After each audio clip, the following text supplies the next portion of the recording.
পাশের বিধানসভা যে এমএলএ আছে নামটাই তো মুসলমান, কিন্তু বেঈমান কাফের। ও নিজে প্রথম বলেছিল যে দিল্লি গিয়ে আন্দোলন করো, ওয়াকাফের জন্য দিল্লি গিয়ে। ইমানদারের উচিত হবে?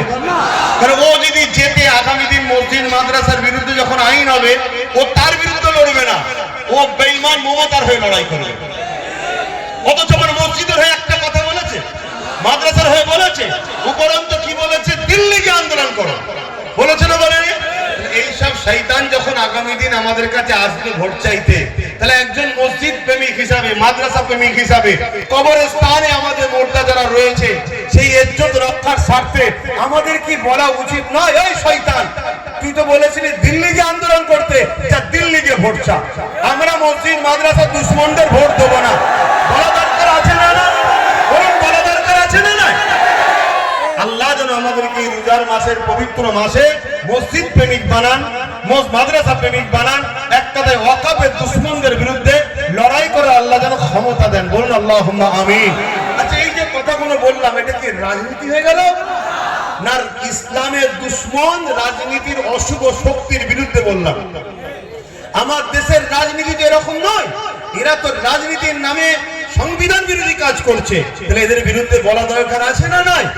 তাহলে আমার শেষ কথা এতটুকু মনে রাখবেন, আল্লাহ রসুল বলেছেন, কেউ জালিমকে, কোন মুসলমান যদি, মনে শুনছেন, জালিমকে, এতগুলো রেকর্ড হচ্ছে মিডিয়ায়, রেকর্ড করছো তো ভাইরা? করছো তো? রেকর্ড থাকবে তো? এতগুলো মিডিয়ার সামনে চ্যালেঞ্জ দিচ্ছে, আপনারাও শুনছেন। এই হাদিস যদি পৃথিবীর কোন মুফতি, মাওলানা, মুহাদ্দিস যদি কেটে দিতে পারে, আমি সারা জীবন তার গোলাম হব। কথা বুঝে আসছে? আল্লাহ রসুল বলছেন, মিশকাত শরীফের হাদিস, মন দিয়ে শুনছেন, মা বোনেরা শুনছেন, কোন মুসলমান যদি জালিমকে শক্তিশালী করার জন্য তার সাথ দেয়, ওই মুসলমান ইসলাম থেকে বেরিয়ে যাবে। যে ইসলাম থেকে বেরিয়ে যায় তার ঈমান থাকে, যার ঈমান থাকে না, তার নামাজ, তার রোজা, তার হজ, তার যাকাত, তার দান, তার খায়রাত, সে যতই বলুক আমি মোল্লা, আমি মুসলমান, সে কি জান্নাত পাবে? তাহলে আমি আপনাকে বলবো, ভিক্ষার পাল্লাই পড়ে দুনিয়া তো শেষ হচ্ছে, বাচ্চাগুলোর ভবিষ্যৎ শেষ হচ্ছে, শিক্ষা, স্বাস্থ্য, কর্মসংস্থান তো ধ্বংস হচ্ছে, কিন্তু যে জালিম, তাকে যদি ভোট দেন, শক্তিশালী করার জন্য তো ভোট দেয়, তাহলে মুসলমান ইসলাম থেকে বেরিয়ে যাবেন। রাসূলুল্লাহর হাদিস, যে মসজিদ ভাঙতে চায়, মাদ্রাসা ভাঙতে চায়, তাদের থেকে বড় জালিম আমাদের কাছে কেউ আছে? তাহলে বলুন, মসজিদ, মাদ্রাসা, ওয়াকাফকে বাঁচাবার জন্য ভোট কাকে দেবেন? মসজিদ, মাদ্রাসা, কবরস্থান, ঈদগাহ, তাই তো নাকি? আমি যেখানেই যাই, লোক যাই বলুক, একটু ওয়াকাফলে দু কথা বলি। আমি এখানে একটু বলবো, আপনারা সহমত? সহমত? কেন, ওয়াকাফ চলে যাওয়া মানে মসজিদ, মাদ্রাসা, কবরস্থান, ঈদগাহ, খানকা চলে গেলে আর ইসলামের রইল কি? তা মসজিদ বাঁচাবার দরকার আছে না? নাই। সত্যি যদি মসজিদ বাঁচাতে চায়, তার একটা ছোট্ট নমুনা দেখান। এখান থেকে 10টা মানুষ, মাত্র রমজান শরীফের মাসে 10টা মানুষ 5000 করে টাকা নেবো মসজিদের জন্য। যদি 10টা আপনারা দেন, 11 নম্বর আমি দেবো। মাত্র 10টা মানুষ 5000 করে টাকা এই মসজিদের জন্য। থাকলে নগদ দেবেন, না থাকলে লিখে নেবেন।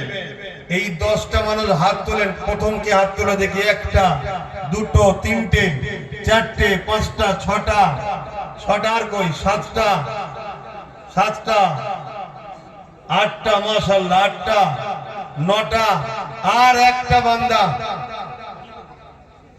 10, 11, আমাকে নিয়ে 12। কিন্তু 12 হলে তো হবে না, বেজর করতে হবে। কে বেজর করবেন? 13 কে? ওখানে একজন হয়ে গেছে, 14 হয়ে গেল, সেই জোর হয়ে গেল। এই ইফতারের সময় আর একজন করে বেশি বেজর করবে না। কে আছে? আর একজন আল্লাহর বান্দা 5000। আগে হাত তুলেছে, আমি বলে দিচ্ছি। কে আছে? কই? তাহলে 15। আর যেন এর সাথে কেউ দেবেন না, তাহলে আবার বেজর হয়ে যাবে, আবার তুলতে হবে। বসুন, নামগুলো লিখবো। বসে যান, বসে যান, বসে যান, এক্ষুনি দোয়া হবে। তাহলে 15 জনের নামটা লিখে নেন, যে নগদ হয়ে দেবে। 15 জনে লিখেলেন। আর ছেলেরা যাচ্ছে, যার যা খুশি আল্লাহর ঘরের জন্য দেন, যার যা খুশি আল্লাহর ঘরের জন্য দেন। ছেলেরা যাচ্ছে, সবাই তেলাওয়াত করেন। যাও ওখানে বসে যাও। কই কমিটির ছেলে কই? নাম লেখার জন্য যান। তোমার জায়গায় বসে যাও। 15টা নাম উঠেছে 5000 করে, তার মধ্যে আমি একজন আছি। রোজার মাস ধার রেখে লাভ নেই, নগদ দিদি কি 100 আরো বেশি। দেখি আমার পকেটে আছে কি ফকির সাহেবের পকেটে।